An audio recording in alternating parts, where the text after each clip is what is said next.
자, 이번 시간에 검토드릴 내용. 자, 부동산 경제론에 관한 주제고요. 경제론 파트는 6, 7문제까지 6, 7문제 출제가 됩니다. 그리고 수험생 입장에서는 이제 계산 문제 때문에 상당히 어려움을 느끼는 파트예요. 그래서 교재와는 조금 거리가 있는데 오늘 전반적으로 경제론 한 전체적인 화면 통해서 먼저 주요한 내용들 확인을 해드리겠습니다. 그래서 제일 먼저 이제 논의하게 될 게 먼저 한번 쑥 보고 나서 나중에 교재 가지고 정리를 할 거예요.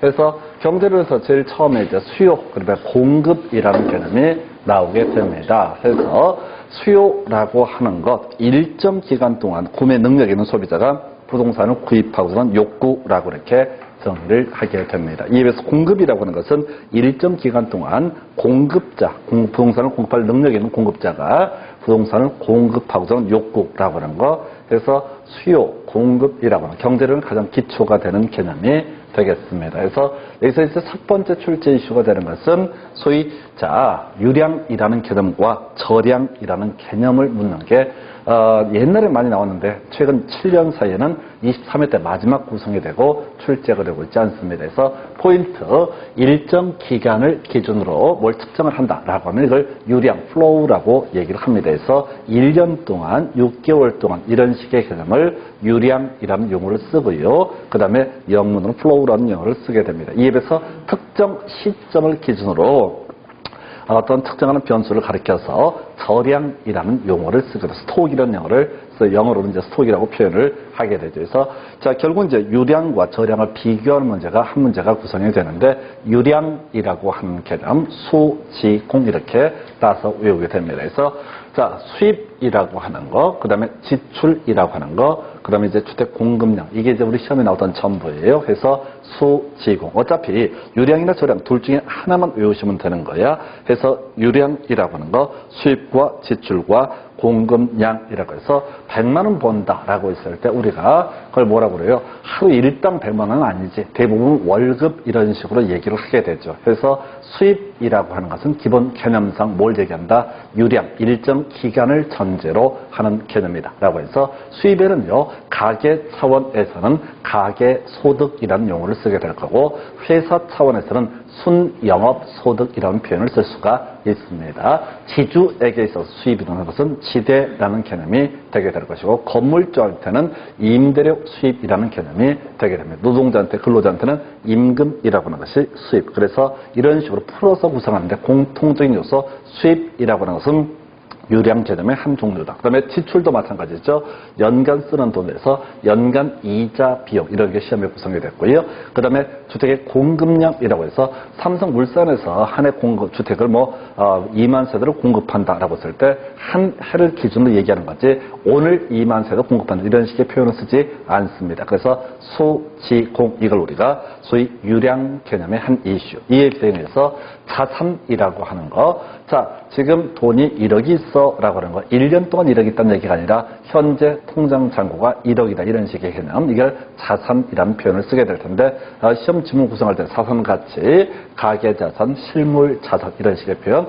자, 우리나라 인구가 5,400만 명이다. 그러면 현재 시점, 특정 시점에서 5,400이란 거지 1년 동안 5,400이란 말은 성립하지 않습니다. 그 다음에 이제 주택의 재고량이라고 하는 거. 우리나라에 지금 자, 공급량이 만약에 2천만 세대다. 그런데 자, 저량이 만약에 100만 세대다. 그러면 이제 100채가 비어있다. 100만 채가 비어있다. 이런 식의 논리 구조가 되겠습니다. 근데 두 개를 다 보면 이제 뒤죽박죽 돼버리고요. 그저 수, 지, 공이라고 해서 요 세 개를 뭐라고 한다? 유량 개념으로 봅니다. 그래서 23회 때 마지막 구성이 되고 요즘엔 출제가 되지 않는 이슈. 이게 기초적인 개념이고요. 그 다음에 이제 검토할 게 수요라는 개념에 대해서 보게 됩니다. 그래서 자, 지금 수요라고 하는 것은 지불 능력 있는, 구매 능력 있는 소비자가 구입하고는 욕구라고 이렇게 봤어요. 그래서 이 수요량이라고 하는 개념 또는 수요라고 하는 개념 결국은 이제 구입하고자 하는 욕구를 얘기하게 될 건데, 자, 뼈대 잡으셔야 돼. 수요의 결정 요인으로서 가격이라고 하는 것과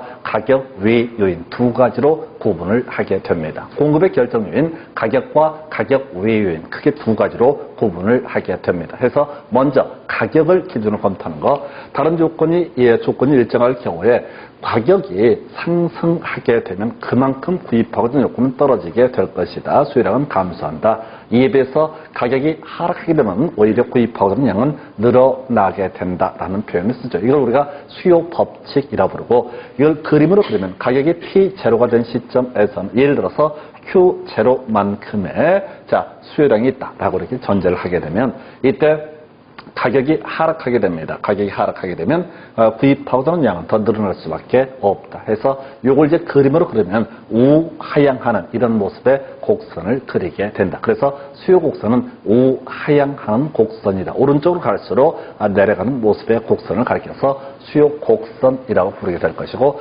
일단 무조건 한 문제 구성되는 게 이 얘기죠. 수요량의 변화와 수요의 변화라는 용어의 정의가 문제가 되는데, 가격을 기준으로 해서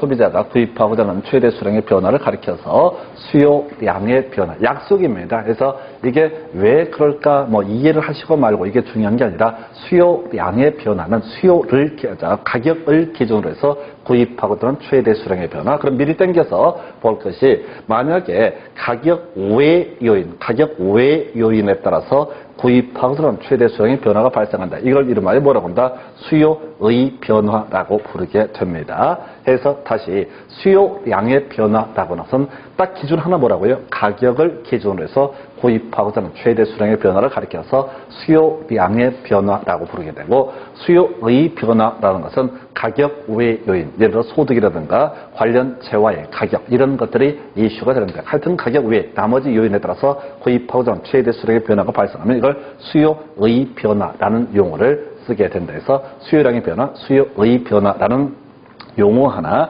기억을 해 주셔야 되겠고요. 그래서 일단은 무조건 한 문제짜리가 수요량의 변화와 수요의 변화. 자, 그게 기본 뼈대. 계속 이어서 주요 뼈대 보고 갈게요. 자, 가격 외 요인에 따라서 구입하고자 하는 최대 수량의 변화를 가리켜서 수요의 변화라는 표현을 씁니다. 그래서 부동산의 가격이 아닌 다른 요인, 여기서 이제 소득이라든가 관련 재화의 가격, 급의 선호도, 가격 예상, 가구수 등등등 좀 이따 요소 볼 텐데, 이런 것들에 따라서 구입하고자 하는 최대 수량의 변화가 발생하고자 한다. 그러면 이걸 우리가 수요의 변화로 부른다. 해서 같은 얘기죠. 가격은 그대로 했습니다. 소고기가 1kg에 10,000원이다 라고 했는데, 소고기를 좋아한다고 치고, 소득이 100만 원일 때 1kg를 먹었다. 그러면 소득이 200만 원 되게 되면 1.5kg, 2kg 또 3kg까지 먹을 수가 있다 라는 식의 논리구조. 결국 이제 구입하고자 하는 최대 수량의 변화는 발생하게 될 텐데 가격은 그대로다라고 했을 때 이걸 이름하여 수요의 변화라고 부르게 됩니다. 그래서 수요의 변화 요인 중에서 이슈가 되는 거 소득하고요. 그다음에 관련 재화의 가격, 이게 이제 기초적인 개념이죠. 해서 먼저 소득의 변화해서 지금 방금 소득이 증가함에 따라서 그 수요량이 증가하는 것을 가리켜서 다 정상제라고 이렇게 정의를 하게 됩니다. 자, 소고기 케이스죠. 소고기를 다 좋아한다고 전제를 해야 되는 거야. 갑자기 채식주의 얘기해버리면 얘기가 어긋나는 거야. 그래서 소고기를 겁나 먹고 싶은데 비싸서 마음대로 못 먹었다. 그런데 가격은 그대로인데 나의 소득이 늘어났다. 그래서 소고기의 소비량이 늘어나게 되는 거야. 이걸 우리가 정상제라고 정의를 하게 됩니다. 이에 비해서 하도 오래전에 기억도 안 날 텐데 86년도인가 겁나 뜀박질 잘해가지고 유명했던 아줌마 한 명 있죠. 지금 그 양반이 이제 한 50대 중반 되겠구나. 임춘혜 선수. 선생님 그 임춘혜를 기억하면은 세상이 너무 많이 오래 사셨다는 흔적이다. 나머지 다 분위기 알아도 모르는 척 하잖아. 알아도 모르는 척. 그래서 임춘혜 씨가 그분이 뜀박질 잘해갖고 연금 받고 등등 하면서 이제 더 이상 라면을 먹지 않아도 되게 됐어요 라고 이렇게 인터뷰하는 게 있었습니다. 그게 바로 열등제라는 거죠. 물론 나는 특별히 라면을 좋아해. 이런 얘기가 어긋나는 거야. 자, 형편이 어려울 때 허기진 배를 채우기 위해서 먹는 게 라면이라고 전제를 하고, 그래서 소득이 증감에 따라서 오히려 수요량이 감소하는 제어를 가리켜서 열등제라고 이렇게 얘기를 합니다. 자, 그 다음에 이제 대체제와 보완제라고 하는 개념이 나오죠. 그래서 이 얘기는 사실은, 이게 이제 이렇게 가야 되죠. 자, 기본적으로, 콜라하고 사이다 케이스가 이름하여 뭐가 된다? 대체제 관계라고 전제를 하고요. 커피와 설탕의 관계를 가리켜서 커피와 설탕의 관계를 이름하여 보완제라고 얘기합니다. 또 여기서 난 커피에 설탕 안 타먹는데 그럼 얘기가 안 돼. 얘기가 안 돼. 그래서 갈증을 탄산음료를 마신다라고 했을 때 사람들이 콜라를 마시게 되면 어떻다? 사이다를 마시지 않을 것이다. 사이다를 선택하면 콜라를 마시지 않을 것이다 해서 서로 어떤 재화를 소비를 하게 되면 다른 재화를 소비하지 않는 관계, 이걸 대체제라고 부르게 될 것이다. 그 다음 보완제라고 하는 것은 커피에 설탕을 타 마신다고 전제를 했을 때 커피에 어떤 수요가 증가하게 되면은 설탕에 대한 수요도 증가하는 현상, 이 두 개의 관계를 뭐라고 한다? 보완제라고 부르게 됩니다. 그래서 볼까요? 주로 이슈는 대체제죠. 자, A 부동산의 가격이 상승하게 됩니다. 예를 들어서 우리가 연립과 아파트를 보통 예시를 하게 되죠. 그래서 연립주택하고요. 그 다음에 아파트라고 하는 거. 자, 어떤 사람이 두 집 살림 하는 거 안 돼. 한 집만 들어가 살아야 돼. 그래서 연립을 들어가 살까, 아파트를 들어가 살까를 고민하고 있는 저 상태입니다. 근데 연립의 가격이 상승되게 됩니다. 그러면 연립으로 갈까 했던 사람들이 상대적으로 싼 어디로 옮겨갈 것이다? 아파트로 옮겨가게 될 것이다. 그러면 아파트에 대해서 수요가 증가하니까 아파트의 가격이 상승하는 모습이 보여지게 될 것이다. 이런 관계를 가리켜서 뭐라고 한다? 대체제라고 부릅니다. 해서 한번 볼까요? A 부동산의 가격이 상승하게 됩니다. 그러면 이제 A 부동산에 대한 수요가 감소하겠죠. 비싸니까 이쪽으로 안 갈 거란 말이에요.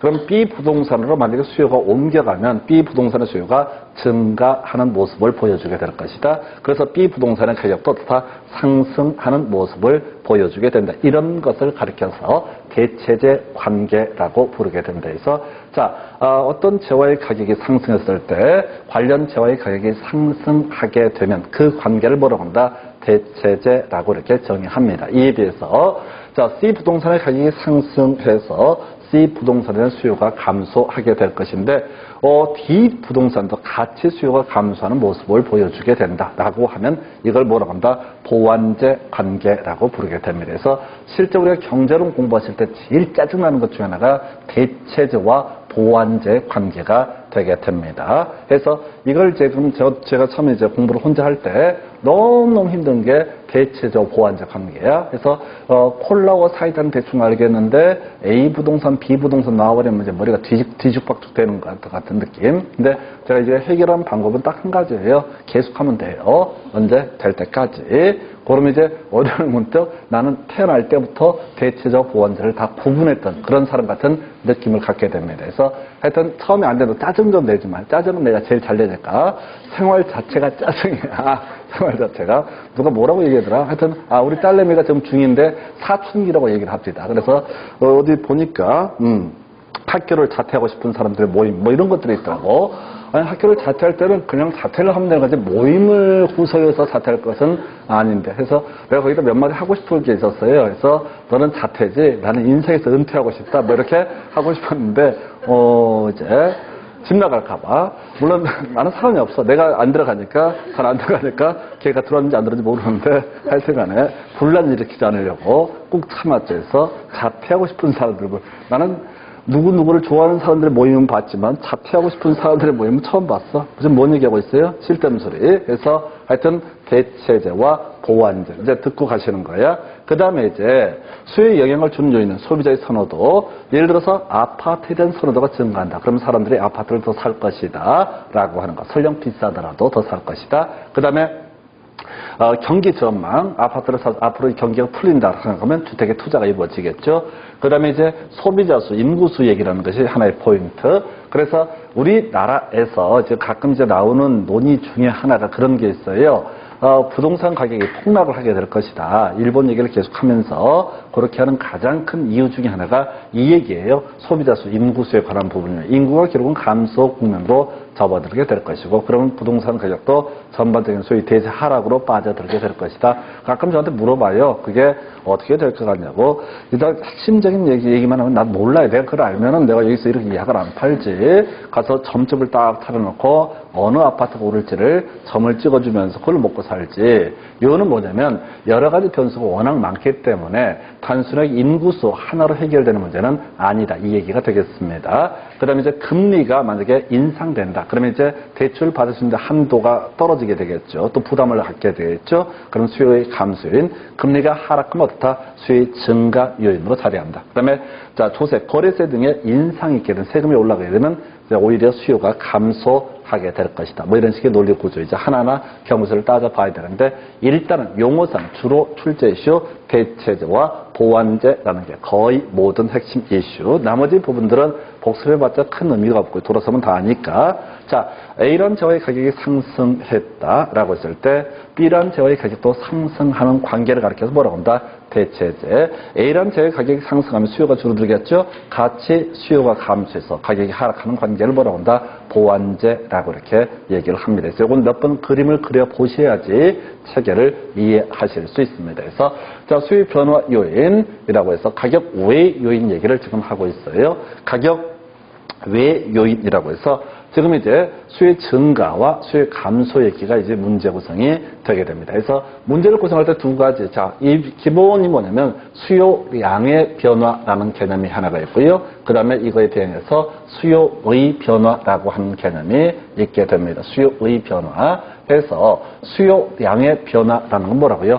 가격을 기준으로 그 재화의 가격을 기준으로 구입하고자 하는 최대 수량의 변화가 발생하면 이걸 수요량의 변화, 그 재화의 가격 외 요인에 따라서 구입하고자 하는 최대 수량의 변화가 발생하면 이걸 뭐라고 한다? 수요의 변화라는 용어를 쓰게 됩니다. 이게 첫 번째 포인트야. 나중에 공급량의 변화고요. 공급의 변화라는 개념도 마찬가지야. 그 재화의 가격을 기준으로 해서 구입하고자 하는 최대 수량의 변화를 가리켜서 뭐라고 한다? 공급량의 변화. 그 재화의 가격 외에 다른 요인에 따라서 공급하고자 하는 최대 수량의 변화를 가리켜서 뭐라고 한다? 공급의 변화라는 용어를 쓰게 됩니다. 용어. 그래서 자, 제일 간단한 게 수요량의 변화와 수요의 변화를 따지는 게 첫 번째 포인트. 두 번째 출제 이슈는 수요의 증가 요인과 감소 요인이라는 개념을 설명을 드리겠습니다. 그래서 일단 수요량의 변화라고 하는 개념은 이런 식이죠.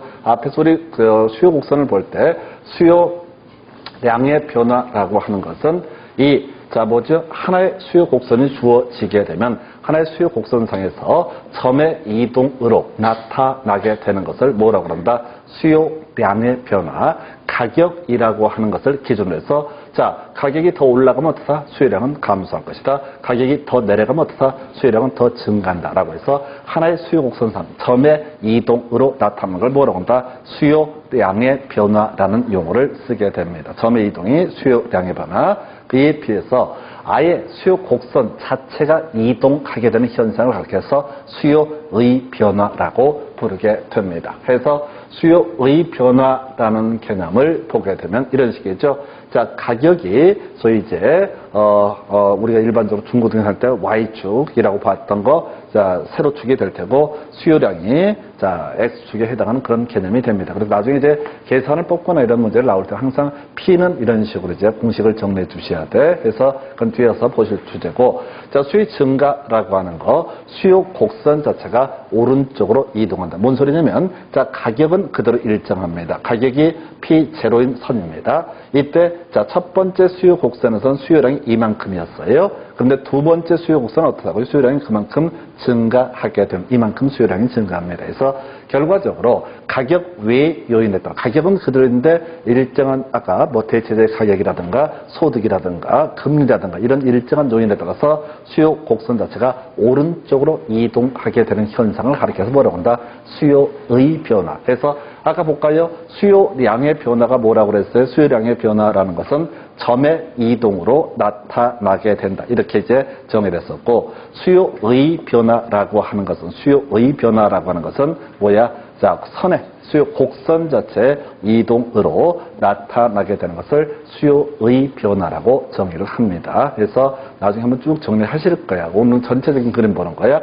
그래서 나중에 이제 공부하다 보면 어차피 여러분들이 머리가 좋고 노력을 겁나 하는 스타일이니까 많이 안 보거든. 그래서 하나, 오른쪽으로 하면 무조건 증가, 왼쪽으로 하면 무조건 뭐라고요? 감소. 이렇게 가는 거예요. 오른쪽으로 하면 증가, 왼쪽 감소. 그래서 저는 이게 나중에 헷갈려서 이게 이제 아까 가격은 그대로인데, 자, 수요량이 증가하는 거, 이게 이제 수요 곡선이 오른쪽으로 이동한다. 이렇게 이제 뭐 그림으로 설명을 드릴 수도 있는데, 이게 뭐 돌아서면 또 잊어버리고, 우리가 또 특기가 그거잖아. 돌아서면 깔끔하게 잊어버리는 거. 이게 축복이잖아. 축복이잖아. 생각을 해봐요. 그동안 살면서 서운한 게 얼마나 많았어. 진짜 장난 아니야. 그걸 진짜 소설책 몇 권을 쓸 수 있어. 항상 하시잖아요. 그동안 내가 맺힌 걸 쓰게 되면은 진짜 그냥 대야 드라마를 찍는다고. 거봐. 근데 기억 못하니까 저 원수 같은 인간들로 같이 살잖아. 그래서 이유는 한 가지야. 돌아서면 잊어버린다는 거. 이건 저주가 아니라 축복입니다. 축복이에요. 그래서 가장 축복받은 인물들, 종이라고 해야 되나? 어류, 금붕어 이런 애들은 돌아서는 순간. 그래서 낚시에다가요, 딱 걸리잖아요. 그래서 붕어 같은 거 던져주잖아요. 3초 되잖아요. 바로 본능적으로 물게 됩니다. 그래서 하여튼 물고기 볼 때마다 제일 행복한 애들 중에 하나야. 그리고 이제 조류 중엔 닭 이런 애들이 돌아서면 잊어버리고, 하여튼 얘기도 많아요. 그런 사람들. 하여튼 그렇다 치고, 자, 통째서 무조건 오른쪽으로 가면 어떻다? 증가, 왼쪽으로 하면 어떻다? 감소. 이렇게 단순하게 가는 게 좋아요. 그래서, 자, 수의 증가 요인하고요, 수의 감소 요인이라는 개념을 검토해 봅니다. 그래서 이거는 그렇게 설명 자체는 어렵지가 않아요. 근데 시험 보실 때는 막 숙달이 돼 있어야지 실질적으로 문제를 풀어 가실 수가 있습니다. 그래서 자, 먼저 수의 증가 요인. 자, 아까 정상적으로 던졌을 때 소득이 증가하면 어떻다? 수요가 증가하게 된다. 그럼 거꾸로 소득이 소득이 감소하면 어떻다? 수요는 감소하게 된다. 해서 문제를 구성할 때는 수요 곡선이 좌측으로 이동하는 경우, 이런 식으로 이제 문제가 이루어지죠. 그 다음에 이제 관련 제외 가격. 자, 이 포인트, 대체제만 중심으로 보십시다. 보완제까지 가버리면 머리가 뒤집복지니까 대체제 가격이 상승하면 어떻다? 그 재화의 수요가 증가한다. 자, 주인공 볼까요? 아파트라는 재화가 지금 관심의 대상입니다. 이것의 대체제가 연립이라고 전제를 해보겠습니다. 연립주택의 가격이 상승하게 되면 이 연립에 있는 수요가 어디로? 아파트로 옮겨오게 됩니다. 그러면 아파트의 가격도 다 상승한다. 그리고 수요가 증가하니까 가격도 상승한다라고 해서 굳이 외운다라면 한 가지만 정확히 외우면 돼요. 대체제의 가격이 상승하면 수요의 증가 요인, 아파트라는 재화가 중심이 됐다고 했을 때 이것의 대체제의 가격이 상승하면 이 대체되어 있던 수요가 아파트로 몰려오기 때문에 바로 이 재화의 수요가 다 증가한다 해서 사실은 굳이 메모를 하고 외운다라고 할까요? 거기서 제일 이슈가 되는 게 대체제만 기억하시면 돼. 대체제 가격이 하락하게 되면 연립의 가격이 하락하게 되면 어떻다고요? 이쪽에 있던 아파트의 수요도 같이 넘어가는 거죠. 그래서 어떻다? 수요의 감소 요인이 되게 된다 해서 결국은 대체제 얘기만 주구장창 외우셔야 돼. 자, 외우는 방법 간단해요. 나머지를 비우시고 계속해서 단순화시키는 거. 대체제 가격 상승하면 수요의 증가, 수요 곡선이 우측으로 이동하게 된다. 대체제 가격이 하락하면 수요의 감소, 수요 곡선이 좌측으로 이동한다라고 하는 이게만 제일 어려워요. 나머지는 쉽게 가실 수 있습니다. 그래서 선호도가 증가하게 됩니다. 특별히 사람들이 아파트를 좋아하게 되면 아파트에 대한 수요가 증가하게 될 것이다. 그럼 가격 상승의 문제로 귀결되겠죠. 선호도가 감소하면 수요의 감소 요인이 되게 된다. 그 다음에 이제 경기 전망. 아파트 지금 가격 비쌈에도 불구하고 아파트에 대한 가격이 상승할 거라고 사람들이 근거 없이 믿고 있다라고 한다면 그때는 뭐라고요? 수요의 증가 요인이 된다. 근데 아파트 가격이 빠질 거라고 사람들이 모두 믿어버리게 되면 이걸 뭐야? 수요의 감소 요인이라고 얘기를 하게 됩니다. 그래서 이렇게 살펴보셨고요. 자, 그리고 자, 인구수가 증가하면 당연히 수요의 증가 요인, 인구가 감소하면 수요의 감소 요인. 자, 금리, 이자율이 하락한다. 그럼 사람들이 빚 낼 수가 있거든요. 부담이 작으니까. 그럼 수요의 증가 요인, 이자율이 상승한다. 그러면 대출 받는 게 좀 부담스러워서 수요의 감소 요인으로 자리하게 된다. 근데 이게 지금 차근차근 들어보면 별로 어렵지 않은데 시험장에서는 1분 안에 딱 찍어내야 되니까 하여튼 그게 어려워요. 그래서 그냥 차근차근. 자, 거래세가 하락하면 상대적으로 수요의 증가 요인, 거래세가 인상되면은 바로 수요의 감소 요인이다. 이렇게 되어 있는데 나머지는 차근차근 보시면 1분 안에 풀고 말고는 별개 문제로 충분히 시제를 맞출 수 있는데 이하이에요. 그저 대체제. 다시 아파트란 재화가 중심축이 된다라고 했을 때 이걸 아파트. 그랬을 때 연립이란 것에 가격이 상승하게 되면 어떻다? 이쪽으로 수요가 옮겨오니까 아파트의 수요가 증가하는 요인. 이 아이가 가격이 하락되면 이쪽에 있던 아파트에 있던 수요가 연립으로 옮겨가게 될 테니까 이때는 수요의 감소 요인이라고 하는 거. 그리고 문제를 구성할 때 수요 곡선이 우측으로 이동한다라고 하면 어떻다? 수요의 증가라고 부르게 될 것이고 수요 곡선이 좌측으로 이동하게 되면 어떻다? 수요의 감소라고 이렇게 얘기를 하게 됩니다. 그래서 이런 구조로 되어 있고요. 그 다음에 이제 검토하게 될 게 공급의 결정 요인이라고 하는 거. 공급도 두 가지 관점이죠. 가격과 가격 외 요인 두 가지로 구분을 하게 됩니다. 그래서 가격을 기준으로 해서 공급하고자 하는 최대 수량의 변화를 가리켜서 공급량의 변화라는 표현을 쓰게 됩니다. 그리고 가격을 기준으로 해서 소리 이거죠. 가격이 상승하면 공급자는 공급량을 늘리게 될 것이다. 가격이 하락하면 공급량을 줄일 것이다. 해서 이런 식의 그림이 되는 거죠. 가격이 P0였을 때 어떤 공급자가 공급하고자 하는 양이 이만큼 Q0였다라고 했을 때 가격이 다른 요인은 변화가 없는데 가격이 상승한다. 그러면 그만큼 공급량을 늘리려고 할 것이다 라고 하는 거. 그래서 그만큼 공급량의 증가가 나타나게 된다. 그래서 결과적으로 공급량의 변화라고 하는 것은 가격 변화에 따라서 공급자가 공급하고 최대 수량의 변화를 공급량의 변화. 그래서 이 공급량의 변화라고 하는 것은요. 공급량의 변화는 어떻다? 점의 이동. 하나의 동일한 공급 곡선상의 점의 이동으로 나타나는 것을 뭐라고 한다? 공급량의 변화. 그럼 이제 거꾸로 공급의 변화라는 개념 뭐라고요? 이건 공급 곡선 자체 이동으로 나타나게 되는 것을 뭐라고 한다? 공급의 변화라는 표현을 쓰게 됩니다. 그래서 하여튼 약속이에요, 약속. 그래서 이렇게 공급의 변화, 공급량의 변화. 그러면 이제 다시 하나 더 살을 붙여봐야 되죠. 자, 내용 단순합니다. 해서 지금 검토 드리게 될 거, 이렇게 스토리를 잡아야 되죠. 해서 지금 가격 외에 다른 요인에 따라서 공급자가 공급하고자 하는 최대 수량의 변화를 가리켜서 공급의 변화라는 표현을 쓰게 됩니다. 공급의 변화. 해서 공급의 변화라는 것은 이미 본 것처럼 공급 곡선 자체 이동으로 나타나게 됩니다. 아까 공급량의 변화는 하나의 공급 곡선에서 그 곡선상 점의 이동으로 나타나는 데 비해서 공급의 변화는 공급 곡선 자체 이동으로 나타나게 된다. 그래서 이것도 똑같아요. 아까 우리 수요의 증가가 수요 곡선 자체가 오른쪽으로 이동하는 모습을 가리켜서 수요의 증가, 왼쪽으로 이동하는 것을 수요의 감소 이런 식으로 논의가 됐었죠. 공급의 증가라고 하는 것은 공급 곡선 자체가 오른쪽으로 이동하는 현상을 가리켜서 공급의 증가, 이에 비해서 공급 곡선이 왼쪽으로 이동하는 것을 공급의 감소라고 부르게 되죠. 그래서 소리 똑같죠. 가격은 그대로 있는데 지금 S0라고 하는 공급 곡선과 S1형 공급 곡선 두 개가 있다고 했을 때 S0와 첫 번째 이 가격이 만나는 점, 이만큼이 바로 공급량이 됩니다. 그런데 가격은 그대로인데 S2라는 공급 곡선으로 연결되면 그만큼 공급 자체가 증가했다라고 하는 거에서 이렇게 해석을 하게 되는 거예요. 그래서 일단은 공급의 변화 요인, 이건 좀 비교적 간단해요.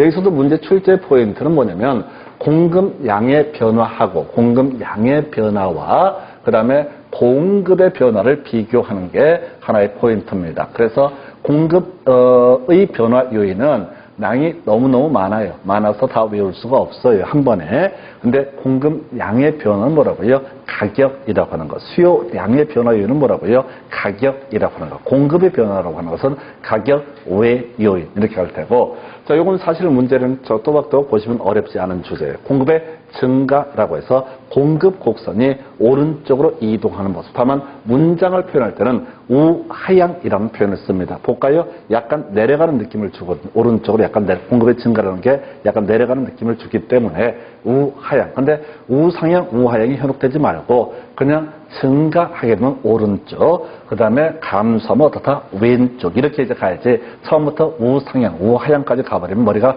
뒤죽박죽 돼요. 그래서 자, 일단은 공급의 증가 요인 원가가 하락하게 되면 어떻다고요? 원가가 하락하면 이때는 바로 공급의 증가 요인. 다른 조건이 다 동일하다는 전제합니다. 그래서 토지 가격, 임금 가격, 건설 원자재 가격 하락하게 되면 그만큼 공급의 증가 요인이 된다. 거꾸로 토지 가격이, 건설 노동자 임금이, 건설 원자재 가격이 상승하면 다른 조건이 동일하다고 했을 때 공급의 감소 요인이다라고 할 거. 자, 주의하실 게 가격하면 공급의 공급량의 변화하면 안 돼요. 그 재화의 가격. 자, 주택이라고 하면 주택의 가격을 얘기하는 거지 건설 원자재 가격을 얘기하는 게 아닙니다. 이게 혼동한단 말이에요. 가격이란 말이 나오면 자 볼까요? 대체재 가격 변화에 따라서 구입하고자 하는 최대 수량의 변화, 이것은 수요량의 변화가 아니라 뭐가 된다? 수요의 변화라고 이렇게 합니다. 그래서 그 재화의 가격 변화에 따라서 구입하고자 하는 최대 수량의 변화를 가리켜서 뭐라고 한다? 수요량의 변화, 그 재화의 가격 외, 예를 들어서 보완제라든가 대체재 가격이라든가 소득이라든가 이런저런 나머지 가격들은 어떻다고요? 수요의 변화. 똑같은 논리 구조로 이게 가격하면 헷갈릴 수 있다고. 만약에 아파트 시장이다 그러면 아파트의 가격이 증가 또는 하락 이런 걸 가지고 공급하고는 최대 수량의 변화가 발생한 것을 공급량의 변화, 그 재화의 가격 외에 다른 요소에 따라서 변화가, 자, 공급하고는 최대 수량의 변화가 발생하는 것을 공급의 변화. 자, 규제가 완화된다. 그러면 이제 그만큼 다른 조건이 동일하다고 했을 때 공급의 증가율, 규제가 강화되면 자, 공급의 감소율. 그래서 요즘에 이제 정부에서 나왔던 정책 중에 그런 거 있잖아요. 자, 서울 지역에 주택 공급 늘리기 위해서 그린벨트 해제라고 하는 것을 뭐 하자 말자 이런 논의가 있습니다. 그럼 나머지 조건이 동일하다라고 했을 때 규제가 완화되면 그만큼 자, 집 지을 땅이 늘어나니까 공급의 증가 요인이 될 수가 있다. 이런 논리 구조고요. 그 다음에 이제 경제 상황, 주택의 경기 전망 상승 예상이라든가 주택 건설 업체 수가 증가하게 되면 이런 공급의 증가 요인. 그 외, 자, 경기 전망 하락 예상, 그래서 주택 건설 업체가 문을 닫는다라고 하면 이때는 바로 공급의 감소 요인으로 볼 수가 있겠다라고 봅니다. 그래서 자, 공급의 증가 오른쪽으로 곡선 자체가 옮겨가는 거. 자, 그 다음에 공급의 감소는 곡선 자체가 왼쪽으로 이동하게 되는 것. 여기까지 가지고 교재 가지고 한번 설명드리도록 하겠습니다. 그래서 여러분 교재 35페이지 가서 보게 되면은 제일 먼저 이제 나오게 되는 게 수요라는 것의 의미가 나와 있죠. 그래서 수요라고 하는 것은 구입 능력, 지불 능력 있는 소비자가 구입하고자 하는 최대 요구. 첫 번째 박스 보니까 주택의 수요와 소요라고 하는 개념은 서로 다르다라고 해서 이게 이제 별건 아닌데 우리가 나중에 감정평가 얘기를 할 때 그런 얘기합니다. 가격의 결정 요인으로서 효용이라고 쓸모 있어야 되고요. 두 번째 유효 수요가 있어야 되고 세 번째 바로 상대적 희소성이 있을 때 가격은 성립하게 된다. 발생하게 된다. 이런 얘기를 했는데 여기서 수요라고 하는 것은 구입 능력을 전제로 하는 개념이 될 것이고 소요, needs라고 하는 것은 단순한 욕구를 가리켜서 뭐라고 한다? 소요 또는 needs라고 정의를 하게 됩니다.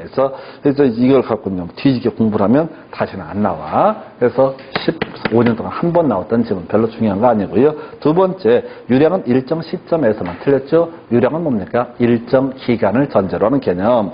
2번, 유량의 예로는 재고량, 부동산 투자회사의 자산가치 둘 다 저량에 관한 개념이 되겠죠. 유량이라고 하는 것은 수, 지, 공 이렇게 갔었죠. 그래서 수입과 지출과 공급량이라고 하는 거. 이게 바로 뭐가 된다? 유량에 해당이 되게 된다라고 해서 그 정도. 3번, 부동산의 수요 및 공급은 일정 기간 동안 거래하고자 하는 부동산의 양을 나타내는 까지는 좋은데 뒤에 스톡이라고 해서 틀리게 뽑았죠. 그래서 유량은 flow라고 해서 흐름이라는 단어거든요. 그래서 flow라고 하는 것으로 해야 된다 해서 틀렸고요. 그 다음에 이제 세 번째 박스, 저량은 일정 기간을 정해야 측정이 가능한 개념 틀렸고요. 저량의 예로는 주택 거래량, 신규 주택 공급량, 이런 것들은 유량의 예시가 되겠습니다. 자, 3번이 답인데 이건 보지 마세요. 너무 어려우니까. 그때 각 잡고 내서 문제고. 여러분 교재 35페이지에 저량 경제 본수는 모두 몇 개인가? 라고 해서 관련 기출문제 먼저 보시겠습니다. 관련 기출문제 해서 지금 유량, 저량을 묶었던 문제가 지금 15년 동안 3번 나왔어요. 마지막 출제가 바로 23회 때 출제가 되게 됩니다. 그래서 지금 이 저량 경제변수 이걸 찾으면 안 돼. 우리가 외웠던 건 뭐야? 유량만 외우셨잖아요. 둘 중에 하나만 외우시면 되거든요. 수, 지, 공에서 건물 임대료 수입, 근로자 임금, 그 다음에 신규 주택 공급량. 이게 바로 뭐가 된다? 유량. 그럼 나머지 주택 재고량, 가가의 자산, 도시의 인구 규모는 어떻다? 저량 개념이다. 그래서 결과적으로 저량 개념은 3개 이렇게 갑니다. 유량도 3개. 넘어가서 여러분 교재 36페이지 가서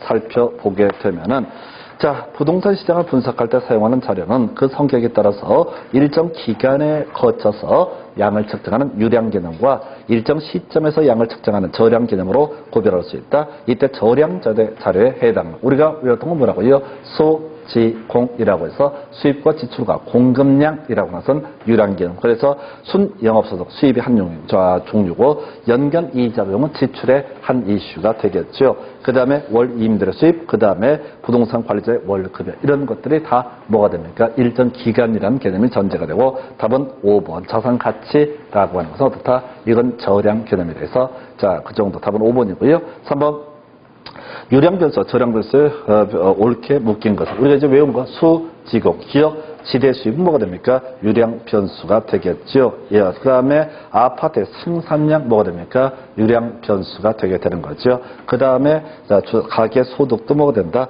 유량 변수. 기업, 미을, 미음 세 가지가 다 유량 변수가 되게 되는 것이고 실물 자산, 자산 가치라든가 도시의 인구라든가 주택의 재고량은 소위 저량 변수에 해당이 된다. 이렇게 정리를 합니다. 자, 수요 결정 요인에서 36페이지. 자, 다시 우리 수요 결정 요인은 가격과 가격 외 요인으로 구분할 수 있어서 가격을 기준으로 논하게 되는 것을 수요량의 변화 또는 하나의 수요 곡선에서 점의 이동으로 나타나게 된다. 이입에서 가격 외 요인에 따라서 구입하고서는 최대 수량의 변화가 발생하면 이걸 뭐라고 한다? 수요의 변화라고 불렀었고 수요의 변화는 수요의 증가, 수요 곡선이 우측으로 이동하는 경우와 수요 곡선이 좌측으로 이동하게 되는 수요의 감소라는 개념이 있다. 그래서 수요량의 변화는 하나의 수요 곡선상의 점의 이동으로 나타나는 것을 가리켜서 수요량의 변화 그리고 수요 곡선 자체 이동으로 나타나는 것을 수요의 변화. 지금 가겠습니다. 교재 36페이지 첫 번째 박스. 부동산 수요량은 특정 가격 수준에서 부동산을 구매하고자 하는 의사와 능력이 있는 수량에 대해서 오른편 어렵지 않습니다. 그래서 가격을 기준으로 논하게 되면 어떻다? 수요량이라는 용어를 쓰죠. 2번 주택 가격이 상승하면 수요량에 영향을 준다. 맞나요? 가격에 따라서 구입하고자 최대 수량의 변화를 가리켜서 뭐라고 한다? 수요량이라는 표현을 씁니다. 그래서 옳은 표현. 그 다음에 이제 여러분 교재 37페이지 첫 번째 박스는 버리시고 두 번째 박스 부동산 수요자의 소득이 변해서 동일 가격 수준에서 부동산의 수요 곡선이 이동했다면 이것을 부동산 수요의 변화를 부른다 해서 가격 외 요인에 따라서 구입하고자 하는 최대 수량의 변화 혹은 수요 곡선 자체 이동을 가리켜서 수요의 변화라는 용어를 쓴다. 2번 수요 곡선 이동으로 인해서 수요량이 변하는 경우 이를 수요량의 변화. 틀렸죠? 수요 곡선 이동이라고 하는 것은 수요의 변화라는 개념으로 볼 수 있겠다 해서 이걸 답으로 뽑았었네요. 21회 때 넘어가서 여러분 교재 38페이지 가서 보게 되면 순유입 인구가 증가하면 수요의 증가를 주택 수요에 영향을 준다 해서 자, 순유입 인구가 증가하면 어떻다? 수요의 증가 요인이 되게 될 것이다. 2번, 인구의 감소라는 요인으로 수요곡선 자체가 이동한 것을 수요의 변화. 아마도 수요의 감소 요인, 수요곡선이 왼쪽으로 이동하는 그림이 되겠습니다. 3번이요? 5번 질문이요. 장기 주택 저당 지출 제도를 활성화하는 무주택자의 주택 구입을 쉽게 준다. 큰 쟁점 안 되고요. 6번 질문, 일반적으로 이자율이 하락하면 수요가 증가한다 해서 오른편. 나머지 요인을 따지지 않았을 때 금리가 낮아지게 되면 수요의 증가 요인이 된다. 그 정도고요. 여러분 교재 38페이지 관련 기출 문제를 보시게 되면 이렇게 되어 있습니다. 그래서 자, 수요의 변화 요인과 수요량의 변화 요인 이런 문제가 가장 기본이야. 자, 여기서 아파트에 대한 수요의 변화 요인과 수요량의 변화 요인. 그럼 이제 이건 다른 거 볼 것도 없어. 수요량의 변화 요인을 봐야 돼. 수요량의 변화는 뭐라고요? 그 재화의 가격. 그래서 답이 몇 번이라고요? 자, 바로 아파트 가격의 하락이라고 하는 거 나와 있죠? 아파트 가격의 하락은 뭐가 된다? 그 재화의 가격 변화이기 때문에 이걸 우리가 수요량의 변화 요인이라고 부르게 됩니다. 그럼 나머지는 다 뭐가 된다고요? 수요의 변화 이렇게 가시게 되는 거예요. 이게 이제 착각해서는 안 되는 게 그 1번에 단독주택 가격의 하락 이런 거 나와 있죠? 그 재화가 아니잖아. 여기서 문제 삼는 건 뭐라고요? 아파트 시장에서라는 표현을 쓰고 있잖아요. 문제에서. 아파트 시장에서는 수요량의 변화라는 것은 아파트의 가격 상승 또는 하락이 수요량의 변화 요인이 될 것이고 그 재화, 뭐의 가격이라든가 다른 요인에 따라서 변화가 발생하는 것을 수요의 변화. 그래서 이 문제를 보실 때는 수요량의 변화 요인만 찾아보셔야 되지 수요의 변화 요인을 찾아보시면 머리가 터져버립니다. 그래서 답은 3번 이렇게 구성하는 거고 2번 수요의 변화 요인을 가져온 요인으로 틀린 것은 해서 아파트 시장으로 되어 있죠. 답 몇 번? 아파트의 가격 변화라고 되어 있죠. 똑같은 문제라고 눈치채셔야 돼. 아파트 시장에서는 아파트의 가격 변화는 뭐가 된다? 수요량의 변화 요인이 될 것이고 나머지는 뭐가 된다고요? 바로 수요의 변화. 그래서 지금 이 문제를 보시게 되면 18회하고 19회 때 결국은 같은 문제 구성하잖아요. 그래서 이 문제의 포인트는 뭐다? 수요량의 변화는 그 재화의 가격 변화라고 하는 거 이게 포인트가 되고 나머지는 다 뭐라고요? 수요의 변화 이렇게 가시게 됩니다. 그 다음 교재 39페이지 자 소득이 10% 증가하자 어떤 부동산의 수요량이 8% 증가했다. 이 재화는 어떤 재화인가? 라고 해서 자, 지금 수요의 변화 요인 중에서 소득과 관련해서 정상재와 열등재라는 개념이 있죠. 옛날 문제인데 소득이 증가했습니다. 수요량이 증가했습니다. 그럼 어떻다고요? 이걸 우리가 정상재라고 부르게 된다. 숫자는 전혀 의미가 없어요. 다시요. 정상재가 뭐라고요? 소득이 증가할 때 아까 소고기 케이스야 수요량이 증가하는 그런 재화를 가리켜서 뭐라고 한다? 정상재라고 부르게 됩니다. 숫자에 현혹되면 절대 안 돼요. 소득이 2배로 늘었는데 소고기의 수입이 2배로 는 게 아니라 3배가 늘었다. 이것도 정상재가 될 테고 1.5배로 늘었다. 그것도 정상재가 되게 되는 겁니다. 그래서 답은 1번이고요. 2번 문제예요. A 부동산의 가격이 5% 상승할 때 B 부동산의 수요가 10% 증가하고 C 부동산의 수요 5% 감소한다. A와 B, A와 C의 관계는 자 소리가 A 부동산의 가격이 5% 상승하게 됩니다. A가 5% 상승. 자 보니까 B라고 하는 재화는 어떻다고요? 지금 수요가 증가한다. 숫자는 중요한 게 아니야. 수요가 증가한다. 자 그럼 가볼까요? A와 B가 만약에 대제재라고 했을 때 A 재화의 가격이 상승하면 A에 있던 자 수요가 어디로? B라는 재화로 옮겨가게 될 것이다. 그래서 B라는 재화의 수요가 증가하게 되면 A 재화와 B 재화의 관계는 어떻다? 대체재 관계가 되게 된다. 그런데 A 재화, C 재화를 보니까 A 재화의 가격이 상승했습니다. 그러면 A 재화의 수요가 감소하게 될 겁니다. 근데 C 재화의 가격, 수요도 다 감소하게 된다. 그럼 같이 맞물려가는 거죠. 이걸 뭐라고 한다? 보완제라고 이렇게 얘기합니다. 그래서 좀 오래전 문제인데 기본 개념을 묻는 문제. 그래서 자 같이 A라는 재화의 가격이 상승했을 때 같이 수요가 증가하고 가격이 상승하게 되면 대체 관계에 있다. 그 다음에 A라는 재화의 가격이 상승할 때 다른 재화의 가격이 하락하고 수요가 감소한다라고 하면 이것은 역시 보완제다 해서 기본 개념. 자, 39페이지 첫 번째 박스 아파트와 단독주택의 관계가 대체제라고 했을 때 아파트의 가격이 상승하면 수요가 단독으로 옮겨가죠. 그래서 단독주택의 수요가 증가하고 가격도 더 상승한다라고 해서 이게 대체제 관계의 의미가 되겠습니다. 2번 아파트의 가격이 상승하는 경우 대체제 오피스텔의 가격은 하락한다. 가볼까요? 다시 그냥 기본 내는 거야. 기본. 자 아파트와 오피스텔이라고 하는 것을 소위 이름하여 아파트와 오피스텔을 대체자라고 전제를 하고 있습니다. 자, 그래서 아파트에 대한 가격이 상승하면 이쪽에 있던 수요가 어디로? 오피스텔의 수요로 넘어가게 되겠죠. 오피스텔의 수요로 넘어가면 수요가 어떻다? 증가하게 될 것이고, 그러면 가격도 어떻다? 상승하는 모습을 보여주게 될 것이다. 그래서 2번 지문이 틀린 거예요. 그래서 경제론 중에서 제일 힘들어 하시는 부분이 이 파트야.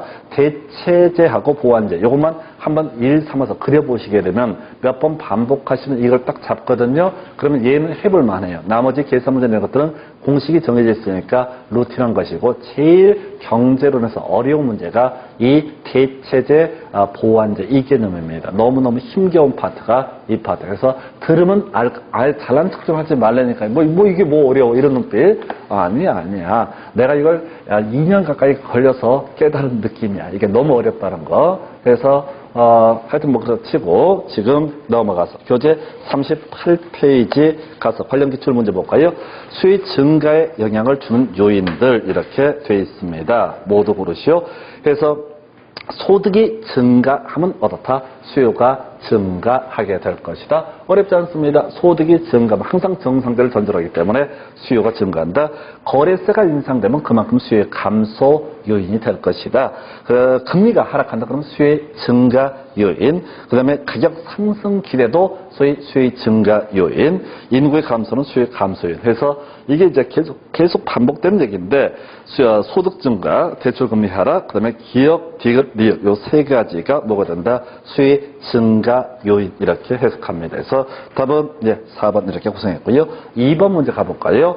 자, 특정 주거 지역에 있는 아파트 임대료를 상승시키는 요인 해서 지금 볼까요? 가격이 상승되는, 가격이 인상되는, 상승되는 원인. 그건 뭐야? 해석을 하면 수요의 증가가 있어야지 어떻다? 수요가 증가해야지, 줄을 서야지 가격은 올라갈 수밖에 없다. 그래서 이 문제는 약간 문제를 틀어놓은 거야. 가격 상승 요인. 달리 표현은 뭐라고요? 수요의 증가 요인, 수요의 증가 요인 중에 관한 설명으로 틀린 것은 이런 의미가 되겠습니다. 그래서 이건 문제가 유치하구나. 그래서 나머지 해당 지역 범죄율의 지역 강력 범죄율의 하락, 그는 수요의 증가 요인이 되겠죠. 그 다음에 그럼 가격 상승 요인이 될 테고, 해당 지역 주민들을 위한 녹지 공간의 확충, 이게 이제 우리 정책론할 때 정의 외부 요구라고 부르게 되죠. 수요 증가 요인이 되게 될 것이고요. 가격 상승 요인이 되겠죠. 3번 해당 지역과 대체에 관계 있는 인근 주거 지역에 쓰레기 소각 정사할지, 그럼 그쪽에서 이쪽으로 옮겨오겠죠. 대체제가 문제가 생겼으니까 옮겨오니까 수요 증가, 가격 상승 요인. 소비에 있어서 해당 아파트 보완 관계는 재 가격 상승. 이것은 보완재 가격이 상승하면 같이 말리는 거죠. 그래서 이건 수요 감소 요인이 되겠습니다. 가격 상승 요인이 될 수가 없다. 보완재 얘기를 끌고 들어왔어요. 그래서 답은 4번이 되겠고요. 5번 소비에 있어서 해당 아파트와 대체 관계에 있는 주거용 오피스텔의 일부 철거리는 재고량 감소. 그러면 이제 주거용 오피스텔의 공급량 자체가 줄어버리는 거죠. 그러면 이제 가격이 상승하게 될 것이고, 그러면 이제 오피스텔은 수요가 아파트로 옮겨와서 아파트의 수요가 증가되는 원인이 되게 된다. 이런 식의 논리고죠. 3번 문제 가볼까요? 다음은 주택의 수요 공급 곡선에 관한 그림이다. 수요 곡선을 D0에서 D1으로 이동시킬 수 있는 요인. 그림 볼까요? 그림을 보니까 이런 식으로 구성이 되어 있습니다. 지금 이제 P축과 Q축이라고 되어 있었고요. 수요가 D0에서 D1으로 왼쪽으로 내려간 케이스가 되겠습니다. 왼쪽으로 간 케이스에서 우리가 수요 곡선이 왼쪽으로 간다라는 얘기는 뭐라고요? 바로 수요의 감소 요인을 물어보게 되는 겁니다. 그래서 주택 거래 규제가 완화가 됐다. 그러면 뭐가 됩니까? 수요의 증가 요인이 되는 거죠. 투기 지역으로, 투기 과일지구나 조정 대상적으로 지정된 걸 다 묶여 풀어준다. 그러면 이제 그만큼 수요의 증가 요인, 수요자의 소득 증가, 이것도 수요의 증가 요인, 건축 자재 가격이 하락, 이것은 공급이랑 관련돼 있죠. 수요랑 관련이 없죠. 이런 게 어려워. 갑자기 수요 공급을 섞어서 막 문제를 구성해버리면 수요의 증가 감소만 생각하고 있는데 갑자기 공급의 증가 감소 또는 공급량의 증가 감소 이런 게 튀어나올 수가 있어요. 그러게 힘들고. 4번 대체재 가격이 하락. 자 볼까요? 대체재 가격이 하락한다. A라는 재와 B라는 B라는 재화가 두 개 대체적 관계라고 했을 때 지금 문제를 삼는 B라는 재화가 주인공인데 대체제의 A의 가격이 하락하게 된다. 그러면 이쪽에는 수요가 A로 옮겨가게 되겠죠. 그러면 B라는 재화가 중심이라고 봤을 때 수요의 감소 요인이 되게 되는 거죠. 그래서 자 답은 4번이 되게 됩니다. 모기지 대출 금리 하락에서 금리가 하락하면 어떻다고요? 수요의 증가율. 그래서 이 문제에서는 1번, 5번, 2번 같은 경우는 수요의 증가 요인이 될 것이고 4번은 수요의 감소 요인, 그리고 3번은 공급의 증가 요인 중에 하나가 됩니다. 이게 이제 어렵다는 거야. 수요만 나오면 감사하고 수요 곡선의 변화만 나오면 좋고 공급량의 변화, 공급의 변화만 나오면 참 좋을 텐데 이런 미친놈들이 갑자기 공급을 막 섞어버리는 거. 수요와 공급을 섞어서 구성할 때가 일단 멘붕 오는 케이스. 마음의 준비하셔야 돼. 그 정도로 가시면 좋겠고 넘어가서 4번 문제. 자, 아파트 시장에 수요 곡선을 좌측으로 이동시킬 수 있는 요인은 모두 몇 개인가? 라고 이렇게 되어 있습니다. 그래서 수요 곡선을 좌측으로 이동시킨다는 얘기 뭡니까? 수요의 감소라는 개념으로 해석을 해야 돼요. 수요의 감소라고 가야겠고요. 소득의 증가는 어떻다? 수요의 증가 요인이죠. 건축 원자재 가격 하락. 수요랑 관련 없죠? 공급의 증가 요인. 마음의 준비하셔야 된다고. 수요 증가 감소 둘 중에 하나를 고르는 게 아니라 꼭 공급 얘기를 끌고 들어옵니다. 그 다음에 세 번째, 인구 감소. 이게 수요의 감소 요인이 될 수가 있겠죠. 아파트 가격이 하락. 조금은 안 돼. 그 재화의 변화는 가격의 변화는 뭐라고요? 이것은, 자, 아파트 시장으로 전제를 하고 있잖아요. 그 재화의 가격은 수요량의 변화 요인이지 수요의 변화 요인이 아니다. 라고 이렇게 봐야겠죠. 그래서 그 다음에 아파트의 선호도 감소, 이것도 수요의 감소 요인, 대체주택의 가격 하락. 한번 갖고 와요. 다시 대체주택의 가격이 하락하게 된다. 그럼 이쪽에 지금 문제 삼고 있는 재화의 수요가 대체적으로 옮겨간다. 그러면 수요의 감소 요인 해서 대체재의 가격이 하락하면 어떻다? 수요가 감소한다. 수요 곡선이 왼쪽으로 이동하게 된다라고 해서 이것도 수요의 감소 요인. 아파트의 담보대출 금리 하락. 이건 오히려 수요의 증가 요인이 되겠죠. 그래서 사회적 인구 감소, 아파트의 선호도 감소, 대체주택 가격의 하락이라고 하는 거 요렇게 가게 됩니다. 자, 5번 문제. 아파트 매매 시장에서 수요량과 수요의 변화 등에 관한 설명 옳은 것은 이렇게 되어 있습니다. 자, 아파트의 가격 하락이 예상되면 가격이 하락됐다는 얘기가 아니야. 가격 하락 예상. 그럼 뭐가 됩니까? 수요의 변화가 될 것이고요. 가격이 하락된다고 예상되면 수요량의 변화가 아니라 뭐라고요? 수요의 변화가 될 것이고 수요의 변화는 뭐라고요? 수요 곡선 자체 이동으로 나타난다. 근데 이 아이는 아파트 가격이 하락이 됐다는 게 아니라 하락이 예상된다고 했단 말이에요. 그래서 착각을 유도하는 거야. 만약에 아파트 가격이 하락하면 이건 수요량의 변화가 맞습니다. 그러나 아파트 가격의 하락이 예상된다라고 해서는 가격 외 요인이기 때문에 이것은 수요의 변화가 될 것이고 수요의 변화라는 것은 수요 곡선 자체 이동으로 나타나게 된다. 1번 틀렸고요. 2번 지문요. 실질 소득이 증가하면 수요 곡선은 좌측으로 이동한다. 틀렸죠? 소득이 증가하면 수요는 증가하게 될 것이고 수요가 증가하는 얘기는 수요 곡선이 우측으로 이동한다라는 의미로 볼 수가 있겠습니다. 3번 대체된 단독주택의 가격이 상승하면 아파트의 수요 곡선은 우상향. 자, 가볼까요? 대체재 가격이 지금 보니까 아파트를 기준으로 보고 있는데 아파트와 단독이라고 하는 것을 대체적으로 전제를 하고 있습니다. 그래서 만약에 단독주택의 가격이 상승하게 되면 이쪽에 있는 수요가 어디로? 아파트로 옮겨가게 될 것이다. 그래서 아파트의 수요는 어떻다? 증가하는 모습을 보여준다. 아파트의 수요가 증가하는 얘기는 수요 곡선이 우측으로 이동하게 된다라고 이렇게 봐야겠죠. 그래서 3번 질문 아파트 수요 곡선 우상향으로 이동한다. 이걸 오른편으로 구성을 하고 있습니다. 4번 질문이요. 아파트 담보대출 금리가 하락하면 어떻다? 수요의 증가 요인이 되게 될 것이고 이건 수요량의 변화가 아니라 뭐라고요? 수요의 변화로서 이때는 수요의 변화니까 수요 곡선 자체가 이동하게 된다라고 하는 거. 수요 곡선 자체가 오른쪽으로 이동한다. 이렇게 가야 되죠. 틀렸고요. 5번 질문요. 아파트 거래세가 인상되면 자 세금 올라갔습니다. 그러면 어떻다고요? 이때는 가격 외 요인이니까 수요의 변화가 될 것이고 이때는 수요의 감소 모습. 그래서 수요곡선 왼쪽으로 이동하게 된다. 그래서 29회 때 나름 이제 어렵게 구성했던 문제 패턴 이렇게 보셨고 그 밑에 문제는 별 필요 없고요. 넘어가서 이제 공급에 관해서 기준으로 공급 양의 변화가 있었고 가격 외 요인으로 검토한 게 공급의 변화가 관련해서 가격에서 공급의 변화라고 하는 거 다시 공급 양의 변화는 하나의 공급 곡선상 점의 이동으로 나타나는 것을 공급 양의 변화 그리고 공급 곡선 자체 이동으로 나타나는 것을 공급의 변화라는 용어를 쓰게 됩니다. 그래서 공급이 증가하는 것을 공급 곡선이 오른쪽으로 이동하게 된다. 공급 곡선이 왼쪽으로 이동하는 것을 공급의 감소라고 할까. 그래서 지금 문제가요. 가장 쉬운 형태가 이런 식으로 하고 수요량의 변화하고 수요량의 변화와 그 다음에 수요의 변화를 비교하는 형태, 수요의 변화를 비교하는 형태 그러면서 문제 형태가 수요의 증가 요인과 감소 요인으로 구분하고 증가할 때는 수요곡선이 우측으로 이동한다.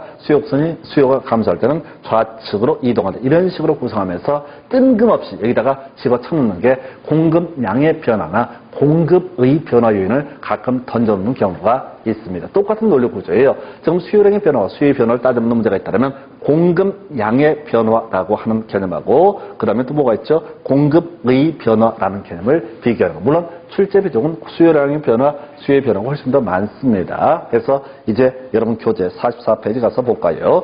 공급량은 주어진 가격 수준에서 공급자가 공급하고는 최대 수량에 대해서 포인트 가격이라고 해서 오름표. 2번 해당 부동산 가격 변화에 의한 공급량의 변화는 다른 조건이 불변할 때 동일한 공급 곡선상 점의 이동으로 나타난다 해서 공급량의 변화, 수요량의 변화는 뭐라고요? 하나의 곡선상 점의 이동으로 나타나게 된다. 오른편. 3번 부동산 가격이 상승하면 공급량은 증가하고 가격이 하락하면 공급량은 감소한다. 뭐 이런 것들 문제라고 네.